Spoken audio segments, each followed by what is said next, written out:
बिस्मिल्लाहिर्रहमानिर्रहीम। अस्सलाम वालेकुम। जैकब न्यूज़ सां मां आहियां आबिद अली मंगरियो। पेश आहिनि हिन वक्त जो हेडलाइंस। तंगवाणी वेझो कारें तकरार सां ज़ख़्मी थियल पीरसन फौत। डेरा सरकी थाने जी हद ॻोठ बहादुर झांगवाणी में कारें तकरार सां फायरिंग में ज़ख़्मी थियल 60 वरनि जो पीरसन ॻोठाणो सोढो झांगवाणी फौत थी वियो। लाश पोस्टमार्टम बाद वारिसनि हवाले कयो वियो, जॾहिं त अञा ताईं वाक़े जो केस दाख़िल न थी सघियो आहे। बाहू कोसो ऐं भरपासे में रोलू कुत्तनि जो आज़ार न घटियो। कुत्ते जे ॾांढण सबबि नींगरी ज़ख़्मी। 3 ॾींहनि में 3 नींगरियूं ज़ख़्मी थियूं आहिनि। ॻोठ खमण घुञो में रोलू कुत्ते 5 वरनि जी मासूम नींगरी सपना धी गुलसन घुञो जो मुंहुं पटे खेसि ॾाढे ज़ख़्मी करे छॾियो आहे। इन सिलसिले में समाजी अॻवान तबस्सुम खोसो, शाकिर खोसो, वहाब टावरीअ ॿियनि अपील कई आहे त इलाइक़े वासी सरकार ते भाड़ण बजाए पंहिंजे ॿारनि जी पाण हिफ़ाज़त कनि। हमायूं शरीफ़ भरिसां ॻोठ हिम्मत चांडियो में उरड़ी जो वधीक हिकु केस ज़ाहिर। सेहत खातो अघोर निंड सुतल। मासूम नींगरी भायत ख़ातून धी जावेद चांडियो में उरड़ी वबा जी तस्दीक कई वई आहे। नींगरी जे वालिद मूजिब ॻोठ हिम्मत चांडियो में 5 ॿारड़ा उरड़ी में वरतल आहिनि। सेहत खाते का बि सार न लधी आहे। सेहत खाते जे ज़िम्मेवारनि खां मुतालबो था करियूं त सरकारी ख़र्च से उरड़ी जहिड़ी वबा में वरतल ॿारड़नि जो इलाज करायो वञे। मटियारी में DC पारां ओचितो तालका अस्पताल जो दौरो।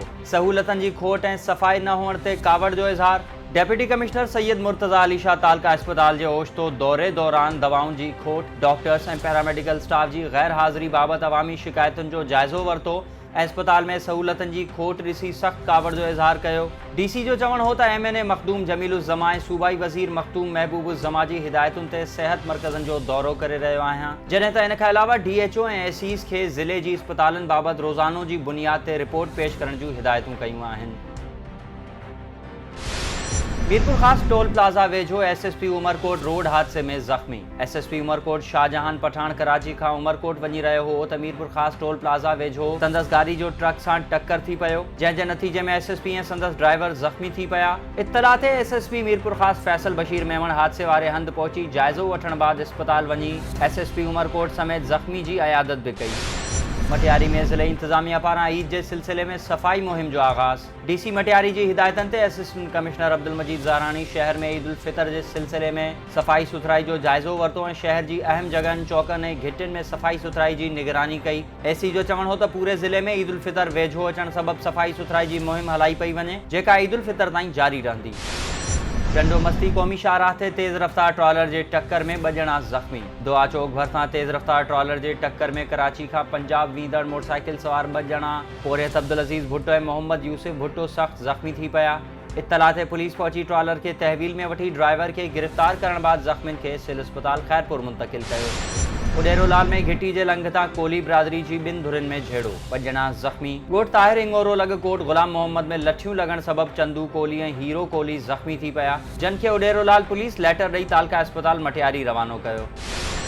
मटियारी ऐं ख़ैरपुर नाथन शाह में यौमुल कुदुस जे मौक़े ते जुम्मतुल विदा रैली कढी वई। मटियारी में शिया उलमा काउंसिल पारां क़ाइद मिल्लत जाफ़री आयतुल्लाह अल्लामा साजिद अली नकवी जे हुकुम ते मरकज़ी जामा मस्जिद इमाम ज़ैनुल आबिदीन मां अल्लामा मौला बख्श हालाई, ज़वार तालिब हुसैन मुंतज़री, सैयद यार मोहम्मद शाह ऐं ॿियनि जी अॻवानी में कढी वई, जंहिंमें कारकुननि ऐं मोमिनीन वॾे अंग में शिरकत करे इसराइल ऐं अमरीका ख़िलाफ़ सख़्त नारेबाज़ी कंदे इसराइल पारां फ़लस्तीनियुनि ते थींदड़ ज़ुल्मनि जी मज़म्मत कई। ख़ैरपुर नाथन शाह में भी यौमुल कुदुस जे मौक़े ते अंजुमन जाफ़रिया, मरकज़ी इमाम बारगाह सैयद पीर शाह, शिया उलमा काउंसिल, MWM असगरिया इल्म व अमल तहरीक पारां अल्लामा इमरान अली नजफ़ी, सैयद अज़हर हुसैन नकवी, इमदाद अली गाॾेही ऐं ॿियनि जी अॻवानी में रैली कढी वई, जेका मुख़्तलिफ़ रस्तनि खां थींदी नेशनल अलमदार चौक पहुती, जिते रैली में शरीक माण्हुनि पारां अमरीका ऐं इसराइल ख़िलाफ़ सख़्त नारेबाज़ी कई वई।